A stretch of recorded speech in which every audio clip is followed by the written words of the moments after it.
You are listening to the Gritty Podcast, where we talk about all things gritty.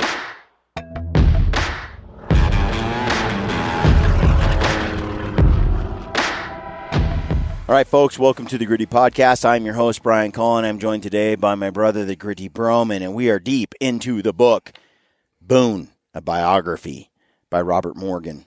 And, you have a different idea of deep. This is episode 3. We're getting deep. But we're like 8 pages in. You keep shortchanging the pages. It's actually 50 pages, maybe. If Brent didn't take us on, one of us is exaggerating, folks. If Brent didn't take us on tangents, we'd be further along in the book. So we're going to try to stay focused on today's episode, and we're going to talk about people of the forest a little bit as the book goes into kind of some contextual information about the native people at this time.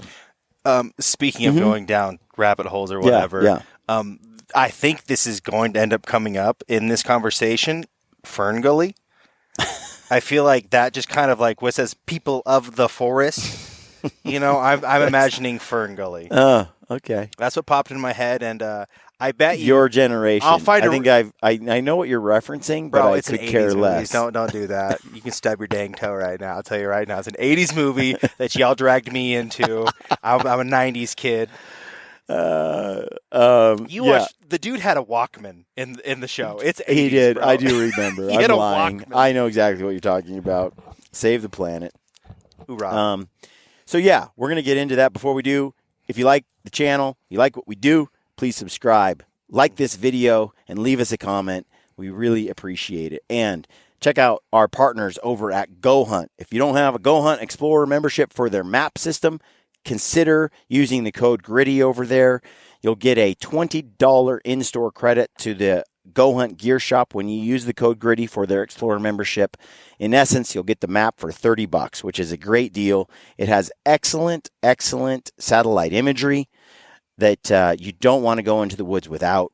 And it also allows you to download 10 times the map size of any other really map system that's out there. It's really select the northwest, southeast part of an entire state, get the high-res versions, download all the map layers with quick little touches of a button, and you're off. And that's hard to beat because we've all found ourselves out in the mountains or on our hunt and going, oh, crap, I missed this download, or I didn't get this part offline, and you have no service, and now you're working with a crappy low-res map the whole time. But even the high-res to high-res comparison, GoHunt's digital, their satellite imagery is just very, very good. My dad and I were just out for about 7-8 days hunting elk here in our backyard, and we just kept using GoHunt's satellite imagery for everything because it just told us so much about the area we were in, especially because we were kind of in some valleys, not on the super steep stuff, and so the topo wasn't all that useful. You really needed your terrain, your micro topography was trees, bushes, creeks, and swamps and lakes, and so being able to look at that on the satellite imagery is perfect for what we do. So consider that. Use the code GRITTY over there. GoHunt maps. Check out all the links in the description field. Thanks, Brent. Yeah, that too. All the links in the description field of our YouTube videos. Get all the things. What do you want? You want food? Okay. You want gear? You want technology? All right. Let's get into this podcast. Back to the book. People of the Forest. Fern Gully. The fairies. Along 10,000 slopes, sap rose in maples, and arbutus bloomed in late February, and shad bushes in March and April. On stream banks, buffalo grazed along with elk and deer. Bears slept through the winter in their dens, bowels sealed with a fecal plug, then crawled out in late winter, awakened by the thunder, to eat laurel leaves, which opened them again, and foxes barked in the hills. Beavers, muskrats, mink, and otters busied themselves along creeks, their fur luxuriant. They're really there we have a nice painted picture. Mm-hmm. Blending into the wilderness, Indians lived in villages of bark and logs, skins on poles, brush and thatch. They caught fish in wicker traps, killed game with bows and arrows, fought wars with spears and stone hatchets, prayed to the mountains and the spirits of bears and stars. Their lives were complex and evolving. By the early 1700s, Indians in eastern North America had been dealing with English-speaking settlers for about 100 years. Welcoming the invaders at first, the Indians shared their knowledge. What the Europeans saw as virgin land was often widowed land. Indians had abandoned. Because Indians tended to move where hunting was most rewarding, they did not seem to own land or improve land in ways that whites recognized. Nor did they raise any livestock. Colonists were surprised that the Indians showed so little interest in accumulating wealth. The two cultures generally misunderstood each other. Europeans often assumed Indians had no religion because they saw no recognizable ritual or symbols of worship. The Indians had no word for animal or beast as distinct from human. To them, all living things had spirits or souls. Not only did the animals have spirits, but the guardian spirits of people usually appeared as animals. Owning land in the white way made no more sense than owning a tract of air or sunlight. Indians were rich by desiring little, William Cronin writes. Probably the greatest initial difference between Indian and white land use was the keeping of livestock. The English plowed their fields and plowing changed the ecology. In a few short years, the landscape looked drastically different. The settlers ranging livestock destroyed crops and drove away game. White settlers meant to stay in one place exhausted the land by growing mostly corn. The English introduced many pests, including rats and dandelions, and diseases they brought helped thin out the native populations. Hold on, there were not dandelions on this continent before the white people showed up, or rats? Nope. The Indians have every right to hate us and wipe us off this planet. I mean, I get it now. I understand. We brought dandelions and rats. Bro, could you imagine you bought a house and you have the house of your dreams? It's awesome. Yeah. And then Joe Dirt moves in next door. That's what just happened to these poor guys. It says in 1709, an English colonist reckoned that in the Carolinas, 6 out of 7 Indians had died of disease in the previous 50 years. So they brought rats, and dandelions, and they COVID.0 or whatever. And they killed 60% of the population. Well, I feel like that's bad. I could forgive the sickness just because it's not something they could really understand. But rats and dandelions. I think they understood it when 6 out of 10 family members died. I'm sure they were upset about it too. Okay, I'm not diminishing, but I'm just saying. Oh. Yeah. The English passion for accumulating wealth struck the Indians as insanity.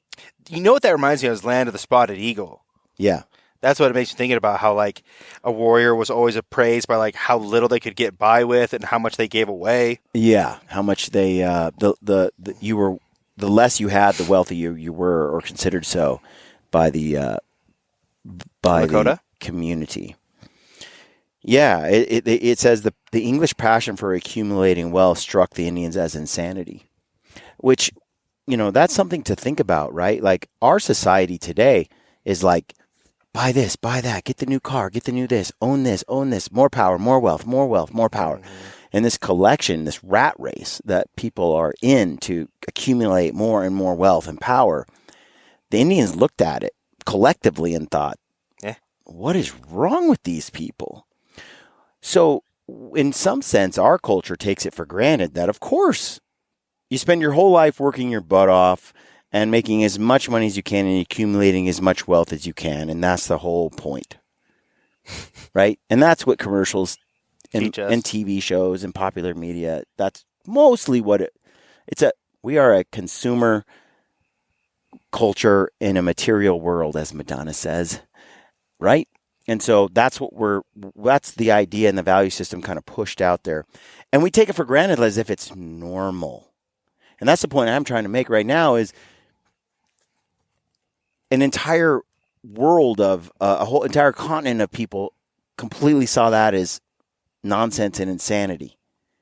How interesting is that? That what you kind of take for granted as normal, the accumulation of wealth, working hard, owning property, owning this and owning that, is actually seen by an entire body of people as an utter waste of time, as a meaningless endeavor. Like, it's kind of like the high school kid that is so anxious to get out because they are dying to buy that jacked up pickup truck or Jeep or whatever, their hot rod car.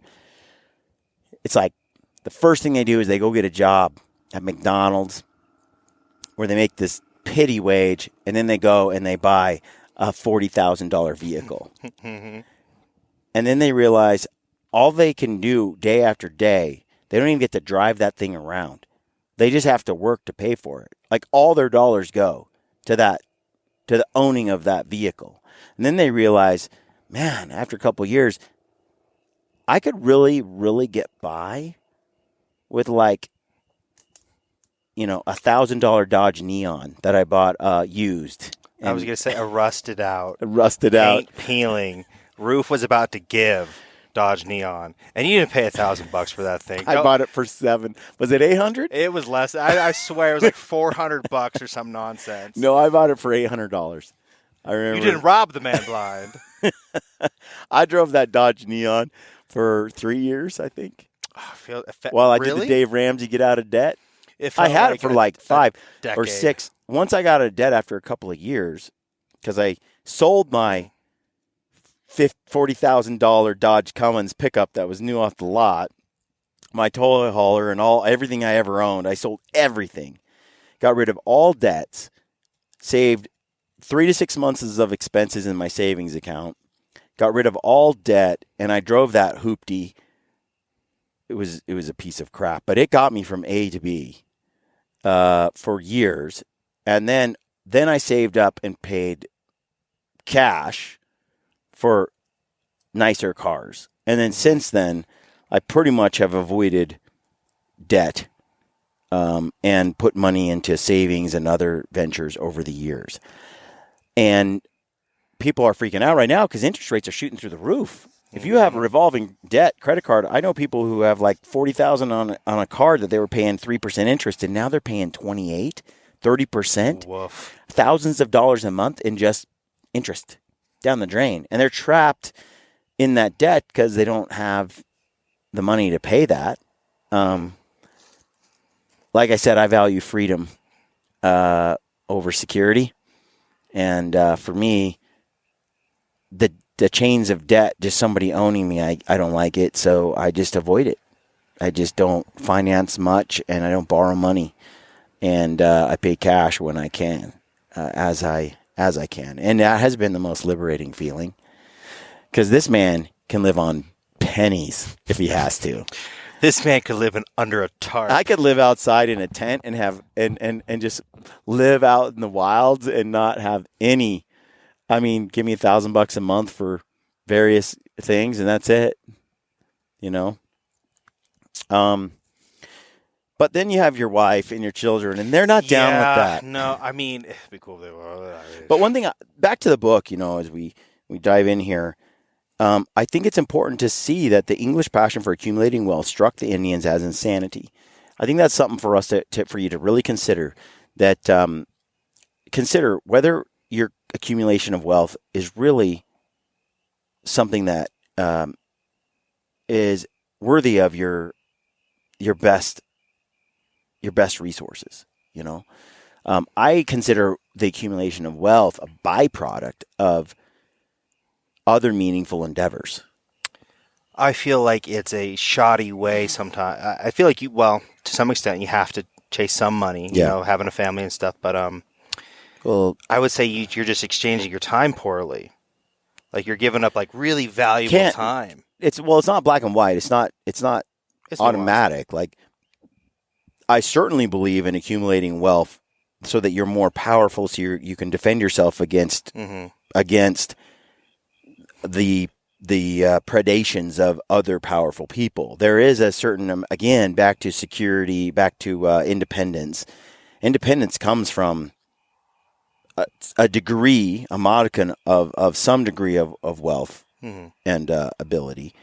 So I do think that you don't want to dismiss it altogether. You want both. You want to build both. But like I said, I think wealth accumulation is a byproduct, should be a byproduct of the life you're living. Like Dave Ramsey said, let's say that, Brent, you want to be the best crochet artist, like crocheting is your favorite thing. How did you know? And so you want to become the best crocheter on the planet. That's your passion. He's like, there's probably not a lot of money to be made in crocheting. However, the top 3% or 5% of that community, there's a lot of money being made. So when you when you pursue your passion, sometimes you rise to the top of that field, even though that field isn't a super lucrative field. Mm-hmm.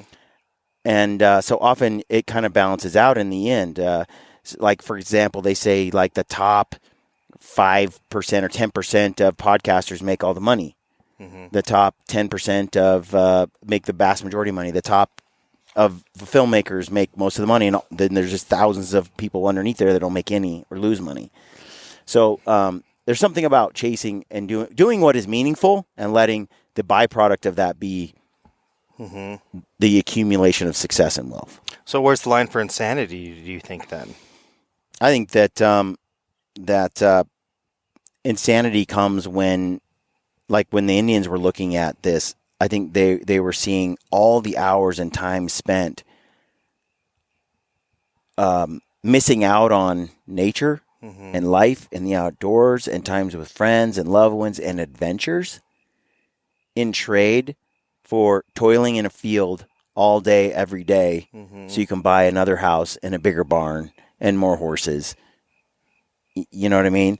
And who was it I think it was in the last book I read when the mountain men are up in the mountains, what Jeremiah Johnson was saying. Daniel Boone says it too in this book, actually. It's where I heard it, I think, as well. These mountain men realize that down the road that nature provides everything a man could ever want. Like just living out there, trapping a little, eating a little, sleeping, resting. Like it's the most natural way of being a human being. And that in itself brought as much happiness and joy. I think joy is in relationships. Joy is in adventure experiences. And when your pursuit of wealth inhibits you from relationships, quality adventure experiences, that's when it's gone to the point of insanity, when it's gone over the edge. I could agree with that. People need adventure. They need to be content with less. Like I'm super content with less. I don't need. I really like the stuff I have, and I'm not really super motivated to have more. I'm like, yeah, I'm good. I'd rather put all that money in the bank and empower myself for some future disaster or something. You know, like again. So it says, for this and other reasons, Indian holy men began to describe whites as created for a different purpose. Both Indians and whites suspected each other of witchcraft. Indians were thought to worship the devil, and Indians in turn were convinced the English were in league with evil spirits. All too soon, the Indians concluded the invaders were stupid and laughed. But whites who got to know Indians found them more honest and tolerant than most members of their own race. It was said by some that Indians were more Christian than the English, showing greater charity toward the land and its inhabitants. As the Indians were pushed back from their traditional lands, prophets rose among them, urging the nations to resist the white encroachments and teaching a militant pan-Indianism. Indian nations were divided between those who sought accommodation with the whites and those who preached nativism and urged a return to ancient beliefs and rituals. It's like the progressives and the conservatives here within the Indian community. They just don't understand each other. One difficulty of organizing Indian resistance was that chiefs were not rulers in the European sense. Decisions were made by consensus, and often there was a war chief, a peace chief, and a woman who served as leader of the women. And yet, the story of the meeting of whites and Indians was not always one of misunderstanding and tragedy. In the French-claimed lands of the Middle Ground, as the Ohio and Illinois country was called, whites and Indians lived in close proximity through much of the 18th century, learning from each other, trading, intermarrying, but the Americans who moved into the Middle Ground had other ambitions and other visions. Like what, Brian? The insanity. The insanity. So there you have it. That's a little contextual, you can, it's almost like foreshadowing of what's to come. They didn't understand each other, and not all Indians were good and not all Indians were bad, and the same for all the European settlers who came over. You had your good ones, you had your bad ones, and the line of good and evil runs through every human. It's not reserved for those of a certain color or a certain race or a certain culture. You'll find evil in every culture, every race, and every human. This is an individual thing. Every human being has the choice to choose good or to choose evil, and you'll see it play out time and time again. You'll see people like Boone, who's like, I don't care if you're an Indian or a white person. Like by dint of one, you are not in his book automatically a good person. You are in his trusted circle. If you're a good human, your culture and your race is not relevant. And the same went for Indians as well.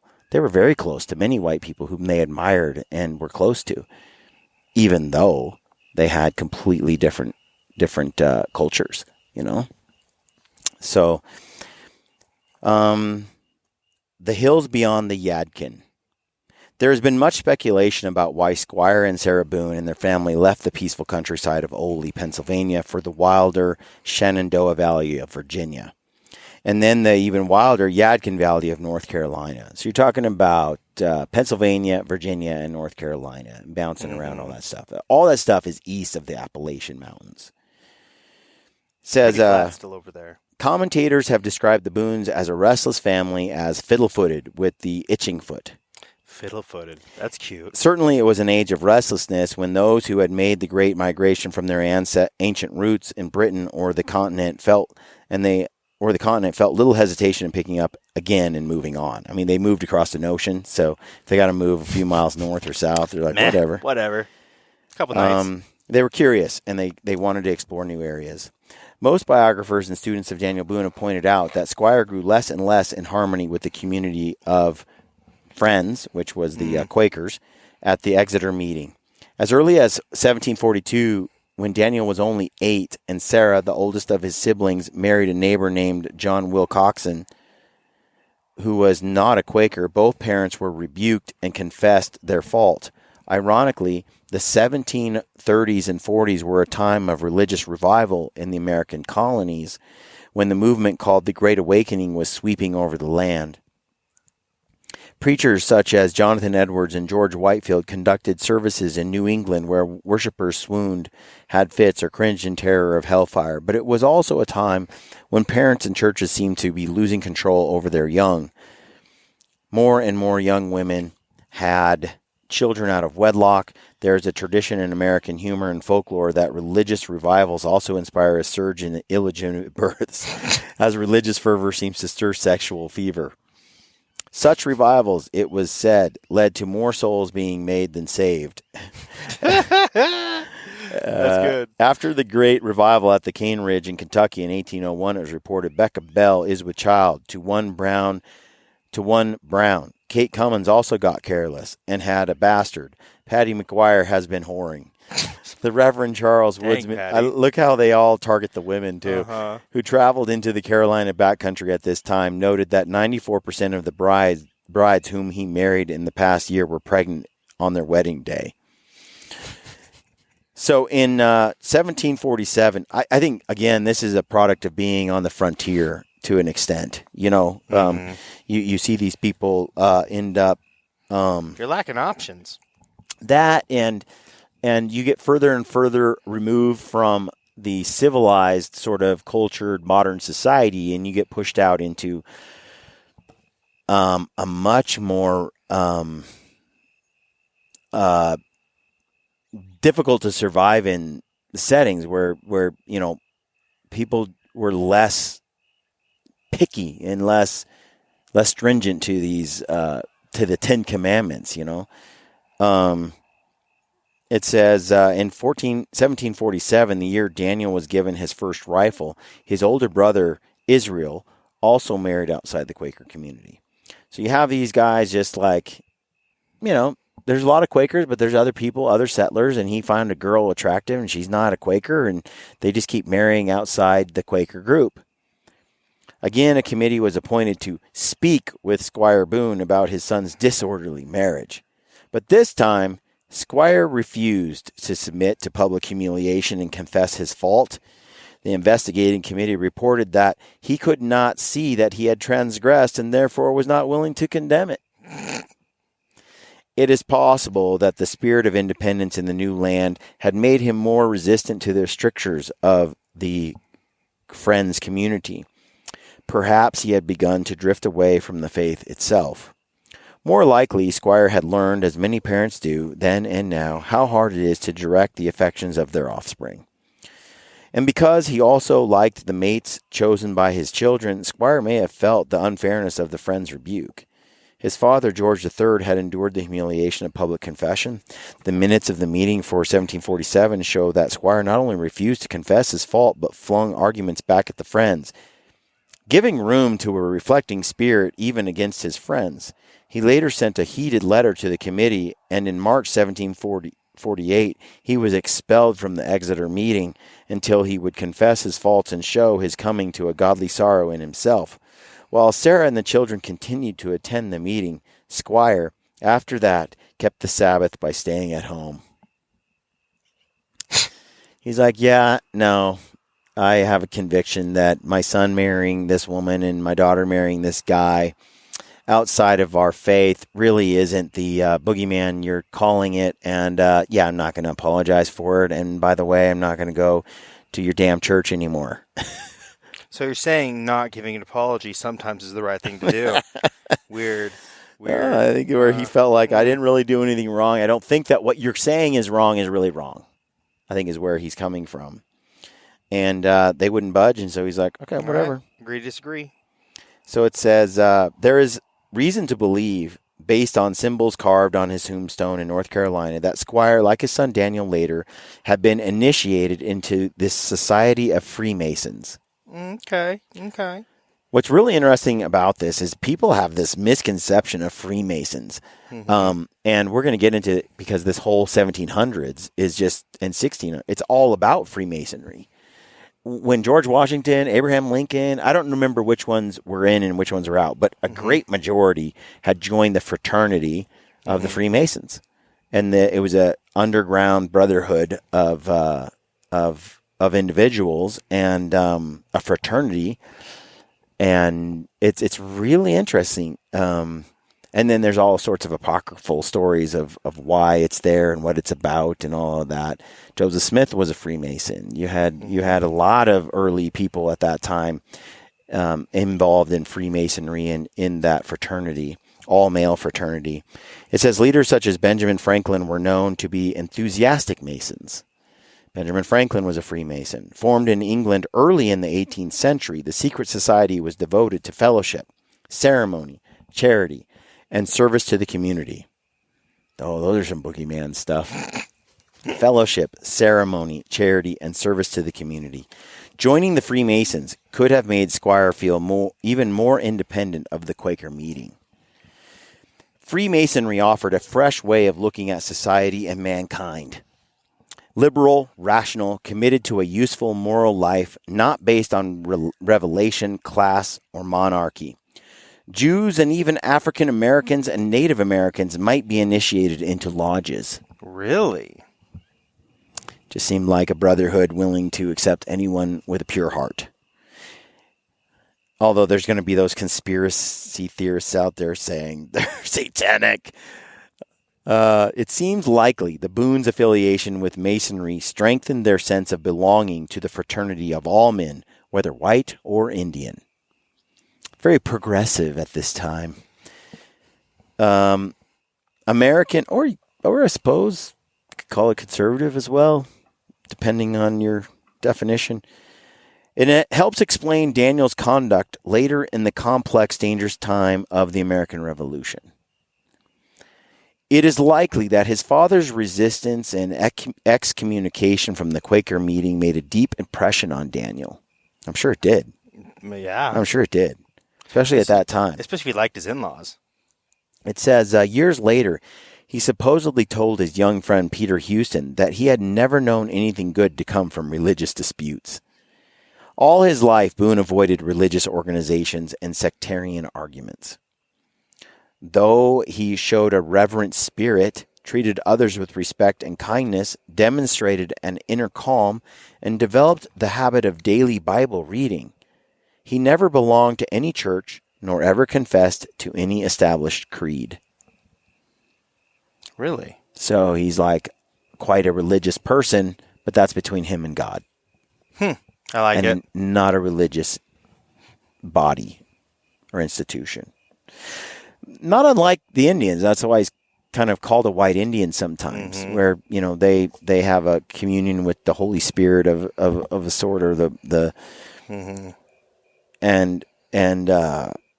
but they don't necessarily, they have some rituals and things they believe and stories they hand down and a mode of being that they believe in. They have their set of values and morals that God wants them to perform. But at the same time, there's not the strict observance to rituals. Well, maybe some Indians, yes. I mean, some tribes, yes. I don't know. I mean,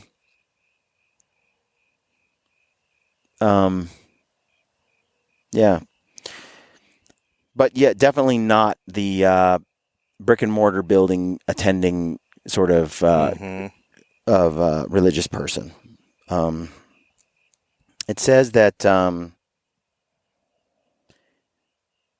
going back to the book, it says, like many gifted children, Daniel seems to have inherited the best of both of his parents.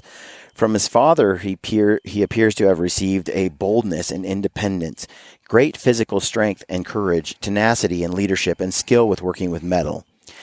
Daniel was driven by the same restlessness and curiosity that Squire demonstrated. Both father and son had a way with tools and an ability to lead others. From his mother, Daniel may have taken his noted calm and peacefulness, his resistance to panic and anger, his affection for family, forest, and countryside, his goodwill and optimism, a trust in others that was sometimes misplaced, and a love of music. Besides his dissatisfaction with Exeter friends, Squire would have had other reasons to think of leaving Pennsylvania. His sister, Sarah Stover, and her husband, Jacob, had moved to the South Fork of the Shenandoah, so some family moved, and he thought he might have a new start, make more money. There were those that were in debt, that had to go to prison, some people, and he's like, I don't know if I want to be here around that. Already, a resentment was beginning to build between the great landowning class of the Tidewater and lowlands and the poor who sought their own acres in the hill country. So basically, the wealthy people from England were coming in and buying up all the land and pushing out the middle class and the poor. Acquiring new land was a thrilling prospect to those whose ancestors had lived under feudal rule for 1,000 years. Right? Like that's the insane idea, I think when we sit there and we castigate people who are like, yeah, I'm going to march out on the frontier and get mutilated by Indians and or die a horrible death in the wilds of the frontier. What we don't realize is how desperate their situation was in the normal everyday life in a city where they were stricken with poverty and no means. And remember, at this time frame, wealth was had by farming and land and crops and livestock. You know, it was very much an agricultural world at that point. Clothes, if you don't own land, you're just somebody's worker until they decide you're not. It's hard to build wealth if you don't if you can't own land to build wealth with, or own cattle or livestock or something. So there was a desperateness that drove them out onto the frontier, and the gamble, the risk of going out there that it might yield more security and wealth down the road. Interesting. So it says that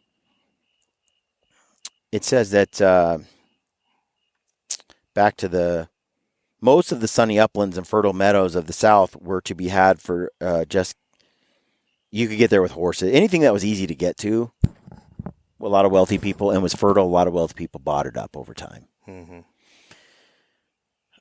The call of the West was in the blood and bred in the bones of those who began settling the foothills of the Alleghanies and dreamed of crossing the Alleghanies to find a promised land, a new Canaan in the interior. Around 1750, Squire Boone moved his whole family, so Daniel's father, away from Ole to the south, and they moved. It says a whole bunch of them moved. They all packed up as a group, family, friends, the Lincolns probably, and others. The Lincolns. And they moved over to... they followed the line of the Appalachian Mountains and what is called the Virginia Road or the Great Wagon Road. And they moved up into, was it Carolina or Virginia? So anyway, they get into the Yadkin Valley. That's where they go. It's thought that the family arrived in Virginia to make a crop in the summer of 1750. And again in 1751 before they continued on to North Carolina.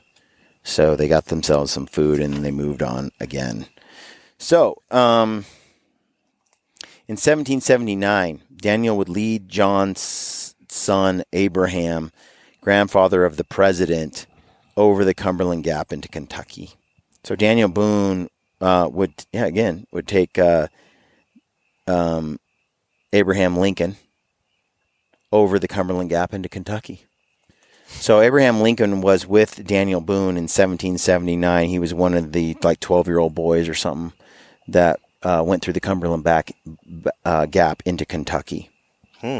Crazy. So Abraham Lincoln hanging out with the.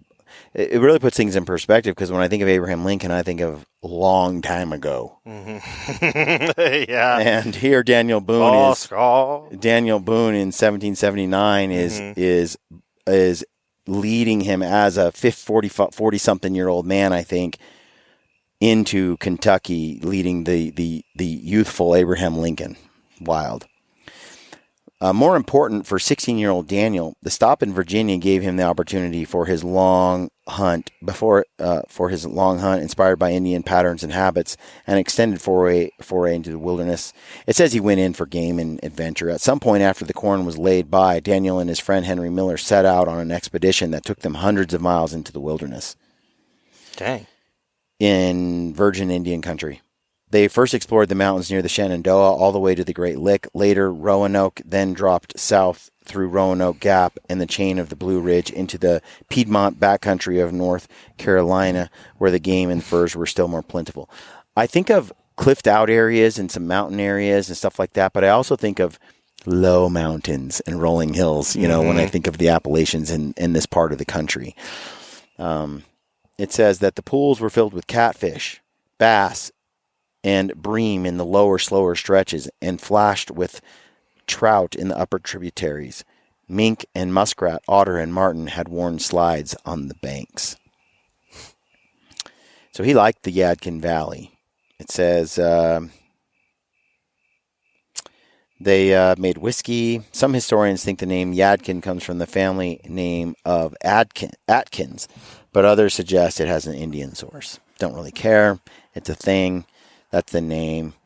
Evidence of hunting parties of Catawbas, or Delawares, could be seen in the valleys, but no villages were in sight. Daniel and Henry shot all the game they wanted and collected as many hides and furs as they could carry. Pound for pound, beaver skins and mink and otter were worth the most. A pack horse could carry at least 200 pounds. Dang. It was on this first hunt on this first long hunt into the southern wilderness that Daniel saw where his destiny lay. He was at the age when a young man begins to know the shape and direction of his inclination and future, begins to see who he is. If he had doubts before about his calling, the hills and streams of the colony of Carolina probably reassured him. When Daniel and Henry returned to Virginia, he was hooked. It says, let's see here. I'm going to skip ahead. While the family stayed in Virginia, Daniel hauled his furs to Philadelphia. Squire Boone, which is his father, traveled on to North Carolina himself and put in a claim for a square mile of land, 640 acres, on Grants Creek near the Yadkin. Nice. The cost, so they're just chilling. He traps for 100 miles into the backcountry, gets all this stuff, and he goes to Philadelphia. His dad continues on. The cost was only 3 shillings, but for the land, but he blah blah blah. He bought the land. Let's see. The Boones arrived in the Yadkin in the fall of 1751. And it says, the rumor has suggested that the family lived in a cave by the river, still known as one of the many Boone's caves. Nice family cave. Whether they lived temporarily in a cave or not, it is certain they soon built a cabin on their land. It's hard for modern readers to visualize the amount of labor necessary to settle a farm on the frontier in the 18th century. We cheated. We had dynamite. Once the first rough shelter was made on the claimed land, the work had hardly begun. Pens and huts for livestock had to be built of poles or pickets, split rails and brush, and then the necessary kitchen garden cleared and fenced to keep out the deer, livestock, raccoons, and ranging dogs.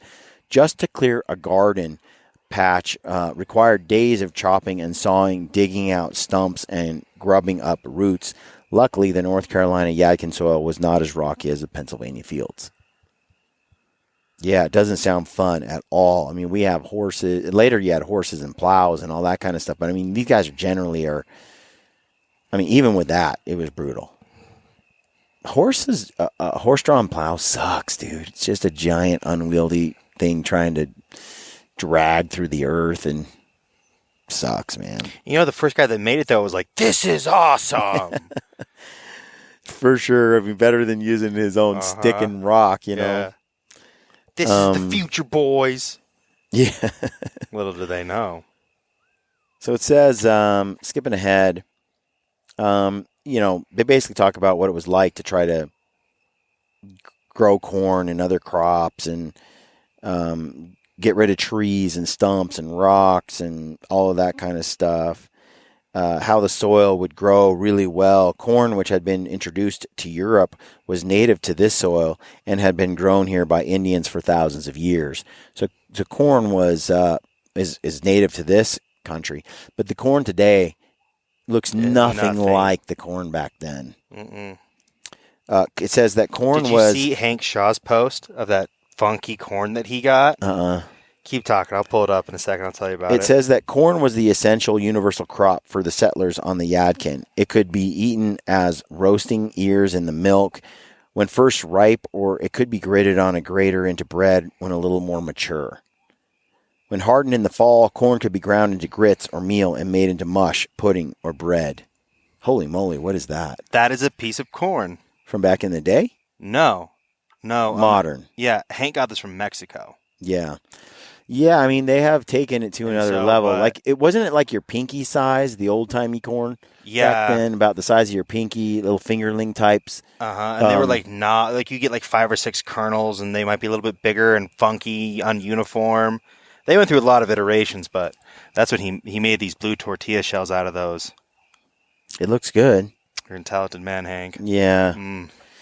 It says that corn could be fed to horses, cattle, hogs. The sweet fodder was stripped from the lower stalks in late summer and kept as winter feed for the horses. The tops of the stalks were cut just above the ears and piled in stacks for winter feed for cattle. Corn shuck-filled ticks were used for mattresses. Corn shuck-filled ticks? That's what it says. Corn shuck-filled ticks were used for mattresses. Corn cobs were used for starting fires in the morning, for tobacco pipes, and for a purpose later served by toilet paper. And that's tick spelled for wiping your ass. Bug? It is. Mm-hmm. Corn shuck-filled ticks. It must be a different kind of tick. I'm reading right now. Hold on. It says, without a grist mill nearby, corn had to be crushed by a heavy wooden pestle on a hollowed stump called a hominy block, as Indians did it. But every settlement soon had at least one mill turned by a stream where carved stones with grooves ground the grains into meal. Technology. Water-driven stone crushing. Yeah, just the ability to I'm thirsty, and immediately quench it. Yeah, that's insane. I'm spoiled. We are in a different world today. Skilled masons cut the millstones, carving the grooves precisely with little picks. As millstones got worn, the grooves had to be sharpened again with the little picks. So the grooves crushed it, and then the little ridge, the high ridges crushed it, and the little ridges gave a place for the mill to go when it was ground down. Of course, the favorite use for corn for many was to dampen the grains and let them sprout. The sprouted kernels were then ground up with sprouted barley to make malt. Mixed with water and sugar, the malt was allowed to ferment into a strong beer. When the beer mash was heated, the alcohol boiled off as steam and could be caught in a still and cooled as drops of whiskey. Boiled again, the whiskey was refined into doublings or potent moonshine. There we go. Wherever the settlers went, they had mills and deadened fields and stills, and once they had apple trees, they made cider and hard cider and applejack. Dude, I'm telling you, the native people were like, these people are we blew their minds. I say we. Yeah, I was gonna say, European settlers blew the minds of with their technology. I mean, they had just come with so much more advancement in that way, which I think made them blind to see what the Indians had to offer in terms of cultural values and thought. You know what I mean? Mm-hmm. So from what I can summarize, an empty mattress bag is sometimes called a tick. Yeah, that's what it sounds like. That's what it was, an empty mattress bag, which they'd stuff with corn stalks. An empty mattress bag, yeah. The harsh conditions and hard work and relative freedom from oversight by officials and gentry, it was just like you had to be a tough dude and you were on your own. Encouraged a rough, reckless culture on the frontier. Hence all the whoring. I feel like that just kind of snowballed throughout the rest of the American attitude. I feel like that never quite left. Travelers such as the Reverend Charles Wood Mason were astonished by the behavior of both men and women in the region. I hate to say, Brent, but they're my kind of people, actually. You know what this reminds me of? What's that? We grew up we grew up this way. Mm-hmm. And when I had friends that were, quote unquote, like the city kind of people who lived in subdivisions who came out and hang out with us, they were appalled by our behavior. Yeah. And you know what? It's good for them. It's good for them. They learned. Reckless culture. The things Ben and I did. Anthony, Brett, and so on. It says, Wood Mason noted that the women exposed themselves often quite naked without ceremony, rubbing themselves and their hair with bear's oil and tying it up behind in a bunch like the Indians, being hardly 1 degree removed from them. So they basically, it was hot and they were working hard and they didn't give a damn. You can turn and look the other way or not, but I'm taking this hot thing off. And I've been on some hunts with some folks like Tanis Barkman. Tanis is like this, right? You're just walking along and she'll just be like, well, got to do her thing. And if you don't turn around quick enough, you're going to catch a glimpse. Like, she doesn't care. Like, you have also, but there's a practicality to being out there. I don't have time and I can't worry about propriety necessarily. Mm-hmm. It's like there's a certain practicality to surviving when you're under harsh conditions that, a lot of, again, these proper activities are a result of the luxuries we have in the modern wealthy world we live in. It says that a group of people who were pretty bold. Woodmason was only one of many who noticed how white and Indian cultures came to resemble each other in the backcountry. By 1752, surveyors in the area were using Squire Boone's land as a reference for their callings. And it seems that by the next year, Squire had acquired even more acres of land. In the new location, there were no Quaker meeting houses for Sarah to attend with her children. Sometimes Squire organized non-denominational services, and he rose to be an important figure in the developing region, a magistrate and justice of the peace. From the time he was a boy, Daniel had hated the spirit-numbing work of farming. You know what's so funny? I like gardening. How do you like gardening, Brian? I like it, but I'm not doing like a 7-acre farm job. I'm doing like a little plot here at the house. It's very different. It's very different. And I have modern technology to help me do it. What? I mean, I had a horse-drawn plow. I can rent a little like dealie from the hardware shop for a day, turn up the ground and throw in a crop and like throw some pesticides, fertilizer on that baby and automatic watering. I don't know where the water comes from. It's magic. I know, Mom. We were just inside a little bit ago. She's like, "I'm going to go water," and I watched her go out there and flip some switches, and things got turned on. She came back in. I was like, "That's it." Totally, so funny. How crazy is that? Okay, it says that he hated it. He never took any delight in farming or stock raising. Daniel's nephew, Daniel Bryan, said many years later, but followed hunting until he grew to manhood. Like other farm boys, he longed for rainy days when the fields were too wet to hoe or plow, so he could have an excuse to get outside and hunt instead. And then he'd grab his gun and vanish into the woods. Man after my own heart. There you go. There's a good deal of testimony. Sometimes that's what you need to do. I remember when we were reading The River of Doubt, and Theodore Roosevelt started talking about that, and I just kept thinking, I need to do that more often. Yeah. I just need to drop everything. You mean when he was at his house in New York and he would go hit the mountains and the hills behind where? Yeah, I need to be better about getting out there. I need that. Yeah. I need that. I just need to drop everything and spend a weekend out there. You do. I just need to start doing that more often. You just need to go park at the lake, do a little fishing, and just sit there. Yeah, for sure. I need to make that a habit.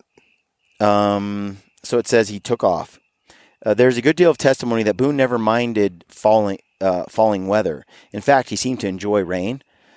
Good man. For damp woods were good for hunting, and you rarely stopped to hunt because of falling snow. Dude, we're the same way. Like, I'm not a huge fan of rain, but at the same time, if it increases the odds of seeing an animal, it's funny because when you're hunting, the rush and the excitement is in the pursuit of the quarry, right? Mm-hmm. And so you're out there like on the stalk. And I when I was moose hunting in some nasty country and pouring snow and rain, it was impervious to that. I was focused on the kill and the hunt. Mm-hmm. And when you get like that, you're anxious. In late season, when the snow starts coming, it drops -5 and the rivers freeze and it's nasty. What do? Lampers and I get stoked. We get more and more excited by the hour because we know some giant buck is being forced off of his mountaintop down into our kill box. And here we go. We're getting ourselves a monster. See, because my thought was, leave. No. What do? You leave. No. You leave when it gets like that. You hunker down and you take the biggest buck of your life. No, you go, I have made mistakes. This is not where I should be. And so he didn't mind that. He may have been one of those who feel the woods are more alive in the rain, the air more intimate, immediate, with sounds and smells, with moisture and falling drops. Every sound, every leaf is vivid. In wet woods, you can step without making a sound. In rain, he was alone with the trees and the brush, the cane, the mosses, and the animals and the birds that ventured out, feeling safe in the dampness. His hearing was more acute and his eyesight sharper, without sun dapples and shadows, as the trees dripped and the air ticked and tapped and hummed. Okay, so it says this. It says a lot of bear bacon. It was the favorite meat of the place at the time. Have you made bear bacon? Have you tried that yet? Nope. I feel, Brian, that should be on the docket next time.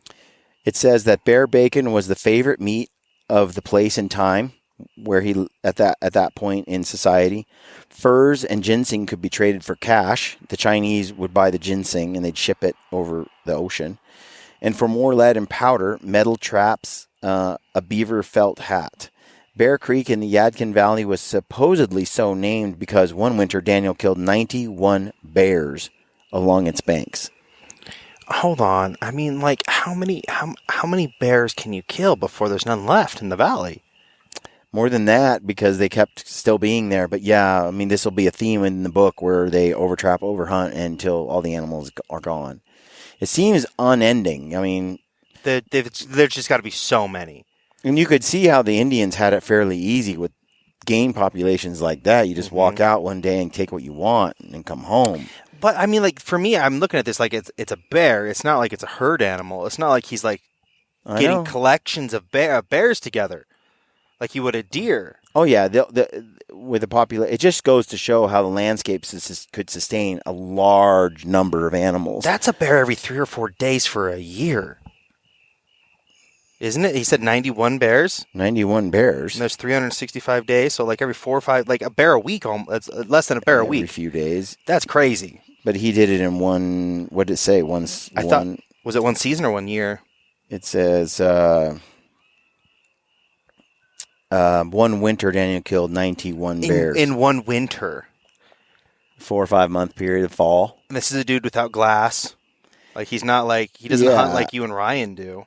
It says, but you're also talking about a region that was a little different. Like, I think you can find bears like that in British Columbia. I've seen bears just like bear in certain areas. I think there are parts, and this is, I think there were ridiculous populations of bear on the East Coast at that time in history, as these records show. And bear was the most sought after. So bear and buffalo are the two big game animals, and ducks, waterfowl, duck, bear, and buffalo. And there were buffalo all over this area. Mm-hmm. So you had buffalo, duck, and bear. Those are the animals most sought after because they had the fat that you need to survive. And they were good eating. Elk and deer. Deer was sought after for the buckskin. Because it was so supple and soft and lightweight, it made for a common use for clothing. They used elk and elk hides for bridles, saddles, like tough leather products that they needed. They would use buffalo hides for warmth and furs and stuff like that. And so you came across all these different uses for different animals, and they all had their place. But bear bacon, bear fat, and bear meat was highly sought after by the colonial people at this time. And vast buckets of oil. I mean, he just kills these bears and he keeps the meat and he renders all this oil over and over and over and over and over again, and they sell it. You use it to burn oil in a lamp. You use it, it's for everything. Boots, all that steel and metal we talked about, it's got to be greased up. Any leather you got's got to be greased up. Your wood's got to be treated. It's all with bear grease. It says Daniel and an unnamed companion were said to have killed 30 deer in one day. Deer were more important for the hides than it was for the venison. That's crazy. They would eat bear meat over deer meat. Before the white trappers introduced a metal trap, the Indians had depended on snares and deadfalls and pits and arrows. Animals could be caught in nets spread under leaves that wrapped the prey up when the trigger was sprung and jerked them up to hang high in the air. Small animals could be caught in nooses. A mink or otter was more likely to be taken in a deadfall. A rock or heavy log fixed to hit its victim when a trigger was tripped. You see those grizzly bear traps these Indians would make. Talking nasty, like entire logs, trees, boulders. Well, they're taking out a car. I mean, it had to be. I mean, like, what are the other options? Beaver were usually speared with a barbed gig.